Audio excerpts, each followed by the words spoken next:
Devil's Acquisition. The transparent face that embodied the inside of the lid was starting to move. The sound was saying with a whisper, "Come play with me. I'm buried outside. Get me out and play with me." The girl sat on the bed. I was feeling that her eyes were illuminating in the dark. Frank told me, "It's like this is a trick from the cameras," but I didn't believe him, and the girl started sending things in Latin. She got out of bed and walked to the wall and started hitting her head against the wall with all her strength, and I stood up screaming at Frank, "We have to stop her right away." In 2005, I was officially baptized as a pastor, but I had a problem delivering speeches and preaching to people. I was very nervous in front of people and I couldn't speak, so I had to find work other than preaching in the church. Many of you will be surprised by what I say and will hear it for the first time because this subject is so confidential.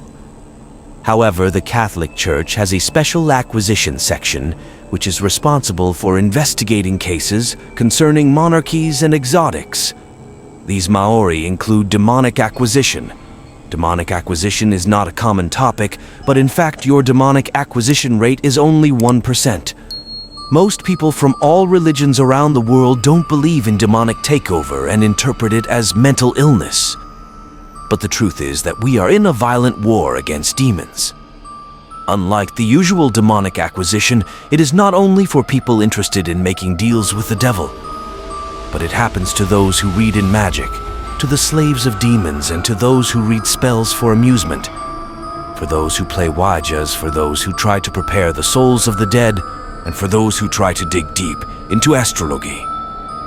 Those who play with tarot cards, and those who turn themselves into quacks and witches and try to be a relationship with the devil. Unfortunately, they do not realize the enormity of it until they reach a stage after which they cannot go back. When he gets to this stage, no one can help them without two means. The first is to renew faith in God, and the second is a pastor specializing in demons expulsions and acquisitions from the Catholic Church. We have a special ritual that dates back to 1614 to expel demons. The Catholic Church is the only church that has enough science and power to fight demons. When I got the events I was about to tell you, I was affiliated with Father Frank. He is head of the exorcism section of North Dakota Bismarck. He once told me that in the 40 years he worked in the department, he faced only 2 cases of demonic acquisition. The first case was of a demon possessed on an old woman's body in a small village. The village was named Devil's Lake, and this woman was able to drown her husband and 3 cats in the lake alone. The second case was a teenager who threatened his girlfriend that she would die on her 16th birthday. At first, Father Frank thought she was a hate state, stemming from the teenager the boy and girl were going through.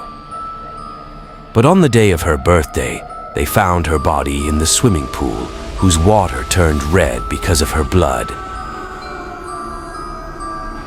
Next to the bathroom was written in language not understood by the victim's blood. Father Frank knew immediately that writing in Latin said, "He's sending." This story horrifies me so far every time I hear it. Over time and my work in the department, I discovered that 90% of the demonic acquisitions reported to the department are mental disorders or psychiatric illness and have nothing to do with demonic acquisition. And after a short while, and because I'm lucky enough, I saw the first real demonic acquisition that I would never forget. We were in the place of the department when a report came to us from a family complaining that they thought their house was haunted by a wicked and dangerous entity. And this family tried everything before they turned to us. This house was in a district called Mandan, a small town next to the Missouri River in Bismarck. The house was just as natural as any house it looked, does not suggest horror, not frightening. I looked at Father Frank and said to him carelessly, "The general form of the house suggests that he is not haunted." We met the family and we started talking to each individual. We were very careful about this, and they also wanted every one of them to happen to us in private. I spoke to the father of the family, who told me this terrifying word. From the day we come to this house suffering from severe depression and a strong desire to commit suicide most of the time, I think to throw myself out of the window of the second floor or hang myself in the basement. And one day I was sitting at home alone. I was asleep and woke up to a noisy sound. When I woke up, I was surprised by the hangers of clothes flying in front of the wardrobe. And when I walked up, I saw the door of the closet being locked very slowly. I sat in bed, and my body shaking with fear. I thought it was a dream noise, but the subject was completely real. I started praying as I ran to get down and sit in the living room. The living room has strong lighting, and I was so terrified. Suddenly, I felt something very powerful that was too powerful to resist pressing my chest. I couldn't breathe at all. I started to feel like I couldn't take myself. And the last thing I remember before I fainted is that I fall off the couch. And while I fainted, I remember dreaming of killing my whole family, crack their skull with a metal baseball stick, kill them mercilessly when you kill them. I remember well that I was wearing a rabbit suit. This dream was very real. I could see pieces of their skulls and their blood on the perimeter of the house. The blood was filling the fur of the rabbit suit. When I woke up, I agreed from my faintness. I was paralyzed and I couldn't move. I was feeling a creepy being with me in the place, and I heard a terrifying whisper coming from the basement saying, "Kill yourself. Kill your whole family." I tried to talk to my wife or anyone but you, but I was afraid. I was so afraid Father Frank was talking to the boys as a boy and a girl, and what they were exposed to at home or saw or felt. The kids were shy, but with the kindness of Father Frank, they spoke at the end. The boy told the father of Frank about a hazelnut force they had at home. They saw her fly open and close like there was a hidden person grabbing her and playing with her. And when he tried to open his mouth so that he could shout a heavy hand, he was hidden. He muffled himself and stopped him from moving completely. He felt the claws of the devil as he put it on his chest. The devil was forcing him to look at the flying cracker as it opened and lock it in the air. Finally, he felt emancipated.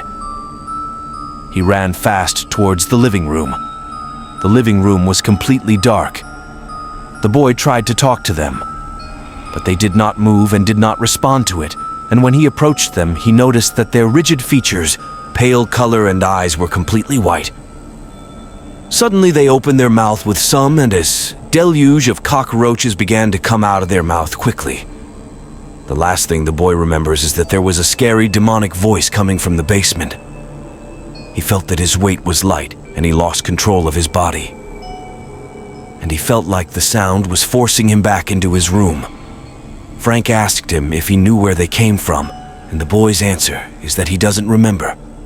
The girl told Frank that sometimes she sees a little boy named Cody, and you talk to him. You see his face etched on the walls or standing behind them when you look at the mirror, but the place she saw most was the basement of the house.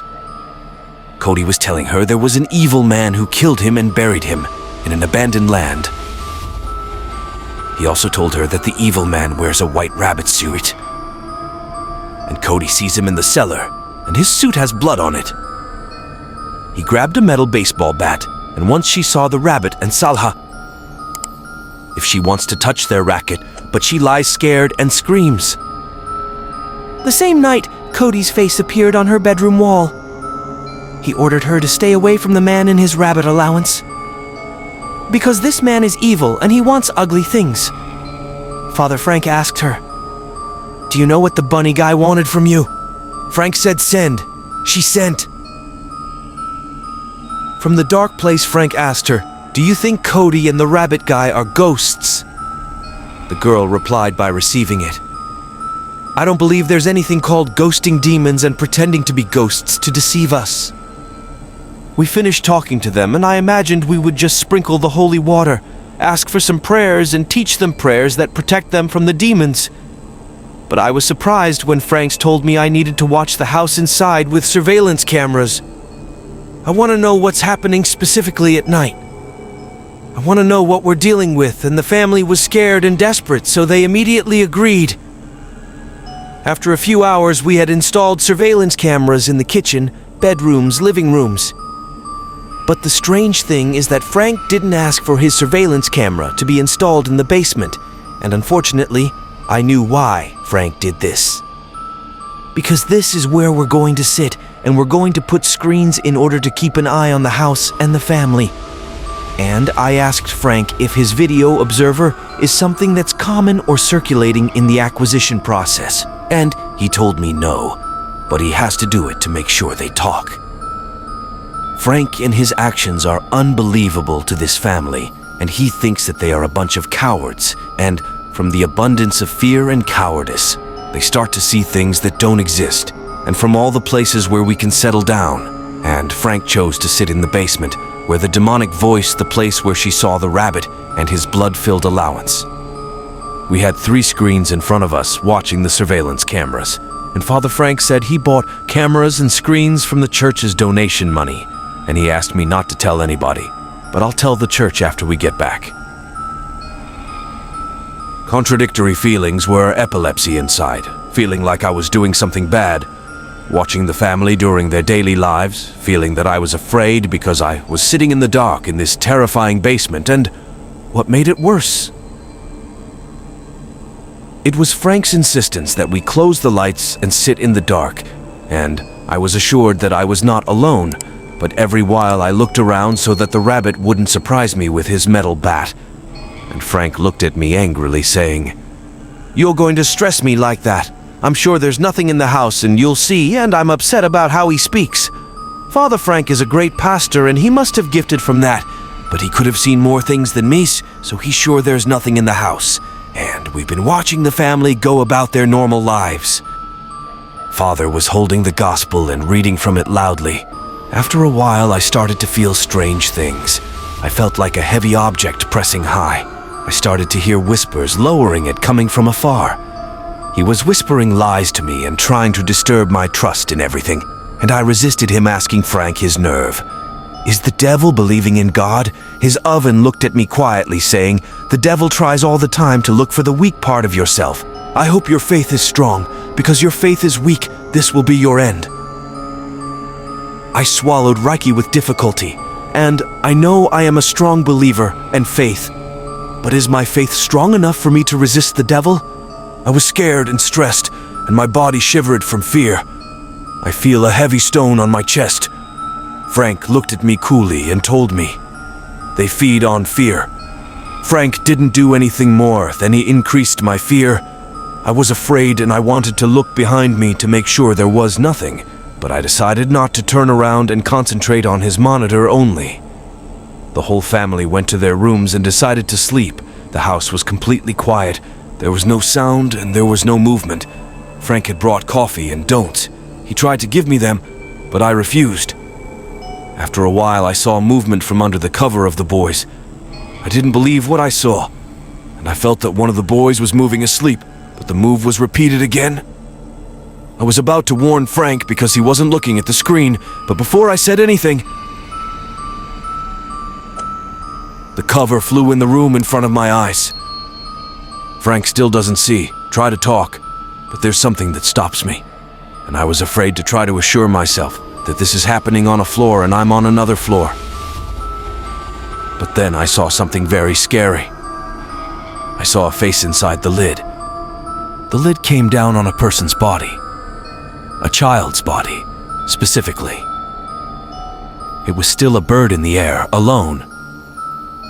After a while, Frank looked at the screen, and he saw it. The transparent face that embodied the inside of the lid was starting to move.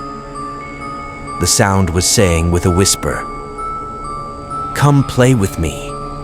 I'm buried outside. Get me out and play with me." The girl sat on the bed. I was feeling that her eyes were illuminating in the dark. Frank told me, "It's like this is a trick from the cameras," but I didn't believe him, and the girl started sending things in Latin. She got out of bed and walked to the wall and started hitting her head against the wall with all her strength, and I stood up, screaming at Frank, "We have to stop her right away." Frank looked at me angrily and brutally shouted, "Sit down!" I tried to intercept, but this time he explained to me and said, "We are watching at this time. We can't intervene unless we determine what we are dealing with." I sat down again, and I'm afraid and I'm shaking. What's happening above my probability? And I started crying and saying, "That's how he's gonna hurt them." Frank looked cold and told me, "He can't kill them." Suddenly, the girl walked away from the wall and walked to the bed with blood filling her face and falling on the floor. She went back to sleep like nothing had happened. The lid fell over her, like nothing had happened. He was determined not to intervene and not move. We started to watch the screens again quietly, and the situation lasted for hours, in between drinking coffee and wondering and observing, until I started hearing the sounds. I asked Frank what that was. He looked at me like an idiot and said it simply, "Sounds." It was a whispering conversation between two men agreeing to kill the boy and rape his body. My fear grew, and I started shaking and praying. And Frank asked me, and he didn't care, "Are you good?" I nervously told him I can't sit here seeing and hearing all this happen. Given me quietly, he said, "We can't do something here just to watch the situation," as if the devil was waiting for his word to turn the situation into hell. The nutcracker suddenly flew in the room, started opening and closing quickly. The door of the room was closed, appeared on the wall shade. Someone shaded his clothes like a rabbit. The boys were screaming and crying with fear. That's not the sound of the two kids in the room, but the voice of hundreds of kids, and crying and screaming with fear again. The room door opened and closed loud as if someone pushed it hard. The rabbit kept disappearing. The nutcracker fell on the floor. The children's voice stopped completely. The boy and girl woke up worried, looking around. "I can't bear anymore." I stood up and got ready for. He was standing behind me, the rabbit just like what they described. His fur is full of blood, and the metal bat has blood falling on the floor. And in a scary voice, he asked me, "Would you like to play with me, you bastard?" I went back in fear, fell on my back and tried to stand up, but I couldn't. I sat on my knees, crying with fear. I closed my eyes. I tried to pray or say anything, but I felt I was choking. There are hands wrapping around my neck, choking me and silencing my breath. I started hearing demonic voices chanting scary things, in a language not known and a terrifying voice. I was fighting and fighting back so I could breathe. I tried not to cry and cry violently and say, "I deny you, your unclean soul, along with every devil in the name of God." The rabbit disappeared and I began to breathe well, fell to the ground as I gasped violently, looked towards Frank, who was still sitting in his chair quietly. And I was screaming angrily at him, and Frank was lying in his chair, and his mouth was open and his eyes had no life. Cockroaches have no number come out of his mouth, and from the middle of these cockroaches is a demonic voice that says, "I know everything about you, bastard. I know the secrets of your childhood. I know you're not a believer. I had to resist him and not give him up. I left him and ran towards the ladder. I have to check on the kids first and... Right, her time is a big wardrobe. She comes down the ladder and I tried to push her all my power to get up on the ladder, and I could push him to the corridor with the children's rooms. In the driveway, a little boy in a baseball uniform stood on the name of Cody, and he threw a baseball with blood on it, and I kept following her with my own eyes until I stood under my feet, and when I looked at him afterwards, he was gone. I left the hate and ran towards the children's room quickly, and I tried to open the door, but there was a force closing it, and no matter how powerful I tried, the other way was stronger than me. The door remained closed, and then finally I was able to open the door, and inside the room, the boy and the girl were cuddling and crying with fear. I asked them to calm down and everything would become normal, and after a while, Frank and the father entered the room running. The father asked fearfully what happened. Frank angrily, "Did you not hear your daughter hit her head in the wall?" I was still scared looking at Frank, even though I was sure what I saw was just a devil-induced hallucination. and he played me in photos of me of things that weren't real, and yet I felt insecure about your oven. I told the father we had to leave the house right away, and he refused and was determined that he would stay at home. And I told him that even if we did the evil exorcism session, the house would remain a dangerous place, not safe. He looked at me angrily and said, if you want to go, you go. We don't leave our house. We'll stay here and pray all night until we beat the devil. I tried to convince him and I told him, I know you're a religious man, but I'm like you. But your house is full of evils, and you can't. He looked at me angrily, saying, I'm still going to protect my family. If I can't protect my family, no one else can. He's very cocky, and honestly, I don't know if that's his nature or because of the devil. But I tried with him again. I think you want to see the recordings of the surveillance camera, but he angrily said, I don't want to see anything. I tried to convince him that the devil attacked your children and interrupted me. And get out of my house, devil's agents. You brought the demons. I was about to answer him, but Frank looked at me and said, leave him at rest. Let's get out of here. As shocked as I was, I wanted to get out of this bad house. Before I went out, I took the nutcracker with me. I don't know what made me do it, but I could feel like I needed something from home with me. To study it from near, and I can protect the boy from it. I thought it could be cursed and the evil spirit related to it.